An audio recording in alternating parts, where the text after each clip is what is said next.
Hello everyone, welcome back to my class. Nah, di video kali ini kita akan kembali belajar mengenai kausatif ya. Kita ingat-ingat lagi kausatif itu apa sih dan bagaimana strukturnya. Yuk kita langsung aja. Oke, as you can see in the pictures ya, di sini ada orang-orang hebat ya, yang mungkin sebagian dari kalian sudah tahu siapa beliau-beliau ini. Nah, salah satunya adalah orang yang berkacamata ini ya. Oke, beliau ini adalah CEO dari Microsoft. As you can see di sini ada logo Microsoft. Nah, karena sebagai CEO atau sebagai bos, pastinya dia punya banyak tugas yang harus dikerjakan ya. Akan tetapi, karena dia itu seorang bos, maka yang dikerjakannya itu atau pekerjaannya itu mungkin nggak dia kerjakan sendiri, tapi bisa jadi dia akan meminta orang lain atau bawahannya untuk mengerjakan tugas-tugasnya itu. Oke, dalam pikirannya itu dia memikirkan banyak hal ya. Di sini ada 3 hal. I need to confirm the appointment. Kemudian I have to send email to Mr. Jim. I need to drive my car to see my client. Nah, ada 3 hal yang dia pikirkan. Katanya harus confirm janjinya ya, mungkin dengan klien, kemudian harus mengirimkan email ke Mr. Jim, entah itu berupa undangan ataupun surat yang lainnya. Kemudian dia juga katanya harus ketemu klien nih, dia harus mengendarai mobil. Tapi semuanya itu nggak dia kerjakan sendiri. Nah, seperti yang kalian lihat, di sini ada sebuah gambar dan ada sebuah kalimat. Mr. Nadella had his secretary send email. Nah, di sini ada kata had. Coba diperhatikan, had di sini artinya bukan mempunyai ataupun memiliki. Tapi had di sini fungsinya adalah sebagai causative verb. Nah, apa sih causative verb itu?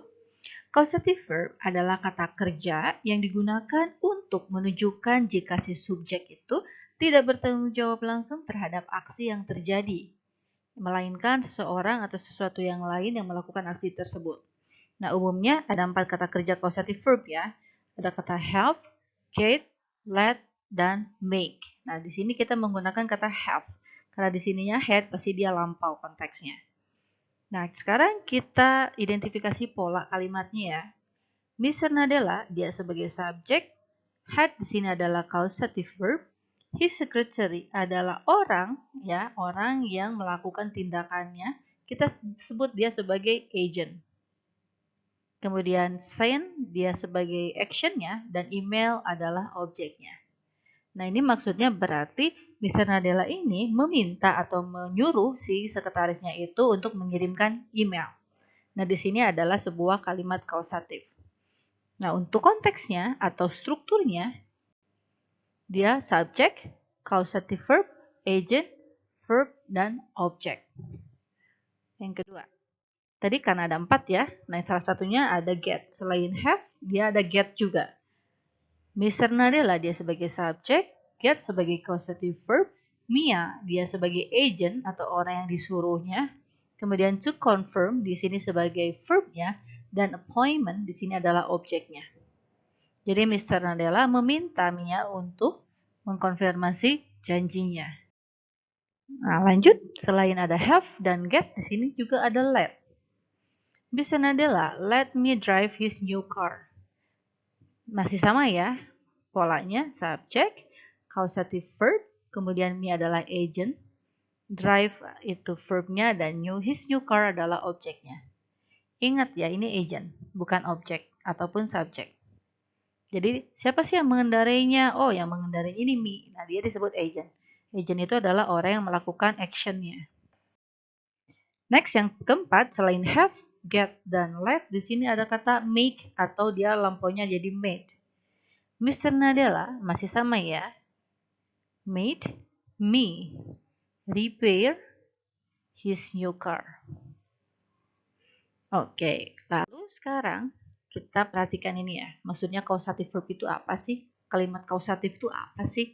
Nah, we use the structure have, get, make, let, ya, something done when we want to say that we ask someone else to do something for us. Jadi kita meminta orang lain untuk melakukan sesuatu buat kita. Nah, di sini ada contoh yang sangat real ya, jelas sekali. Untuk yang gambar pertama, ini I fixed the washing machine. Dia memperbaiki mesin cucinya. It means I did it myself. melakukannya sendiri. I fix, dia nggak ada causative verbnya nih. I fix the washing machine. Berarti dia melakukannya sendiri. Nah, sedangkan untuk kalimat kedua atau di gambar kedua, I had him fix my washing machine. Saya meminta, ya, I ask someone to fix it for me. Meminta orang lain untuk melakukannya. Ya, nyuruh orang lain. Contoh lainnya mungkin saat kalian potong rambut. Apakah kalian motong sendiri atau minta orang lain atau tukang cukur untuk memotongnya. Nah, di sini kalian bisa pakai konteks kausatif juga. Oke. Nah, untuk perubahan tensisnya, ingat ya, yang berubah itu hanya causative verbnya. Misalkan have kalau present, untuk past tense-nya jadi had. Ya, untuk continuous itu jadi having. Ingat ya, yang berubah tensisnya itu hanya causative verbnya. Untuk action-nya tidak berubah. Nah, lalu bagaimana sih cara membedakan atau cara menggunakan kata-kata causative verbnya? Kapan kita pakai get, pakai let, pakai make, dan pakai have? Nah, kita bahas dari yang pertama ya, get. Get di sini maksudnya to convince someone to do something. Dia fungsinya untuk meyakinkan seseorang melakukan sesuatu. Contohnya misalnya adalah get Mia to confirm the appointment. Ya, dia pakai get. Mastiin ya, udah konfirmasi atau belum nih? Nah, dia pakainya get, to convince. Kemudian have, kalau have ini, to give someone the responsibility to do something. Dia memberikan tanggung jawab ya kepada orang lain untuk melakukan sesuatu. Atau memang dia menyuruh orang lain melakukan itu adalah memang karena sudah tanggung jawabnya. Contohnya, misalnya adalah had his secretary send email. Karena salah satu tugasnya atau mungkin job desk-nya dari sekretaris adalah mengirimkan email dari si bos ya, atau dari atasannya, makanya dia pakainya have, bukan pakai get. Kemudian untuk let, nah jelas ya, let itu artinya membiarkan atau mengizinkan.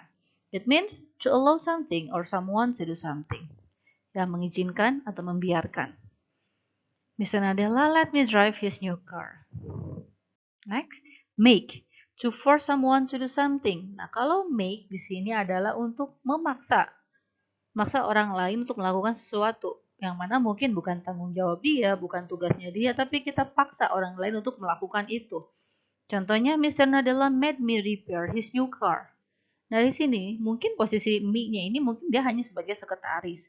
Dia bukan montir, dia nggak tahu apa-apa untuk memperbaiki mobilnya. Tapi si Mr. Nadella di sini konteksnya meminta me atau saya ini untuk memperbaiki mobilnya. Berarti kita dipaksa untuk memperbaiki, padahal bukan tanggung jawab kita, bukan tugas kita, atau bahkan sebetulnya kita nggak bisa ngerjain itu. Baru kita pakainya make. Itu ya, jelas ya. Nah, untuk kausatif ada dua ya strukturnya, ada yang active voice dan ada yang passive voice. Dan untuk construction-nya ada yang aktif, ada yang pasif. Nah, untuk yang aktif, perhatikan baik-baik ya. Untuk formulanya itu dia subject, kemudian causative verb, kemudian agent, kemudian action verb, dan terakhir adalah objek. Nah, formulanya pasti seperti ini, strukturnya pasti seperti ini. Nah, perhatikan untuk action verbnya, ya. Nah, khusus untuk get, kalau kalian menggunakan causative verb get, dia pakainya to infinitive. Di sini ada to cook. Nah, berarti kalian harus pakai to infinitive, ada to-nya.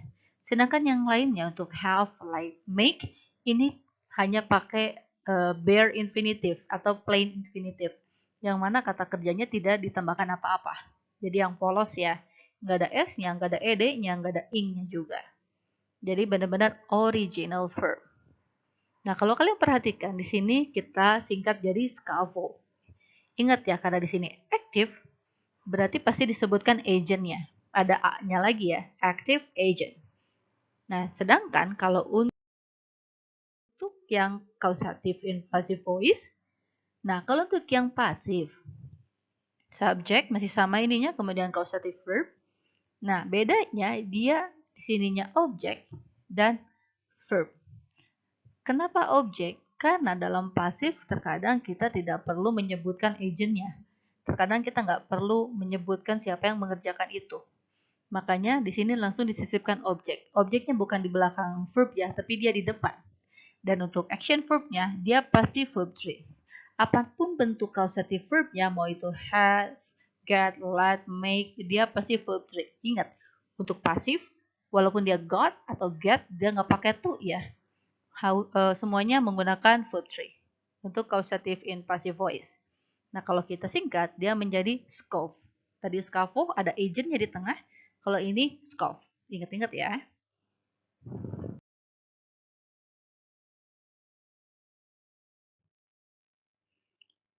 Oke, sekarang kita coba identifikasi which one is the correct sentence according these 5 sentences.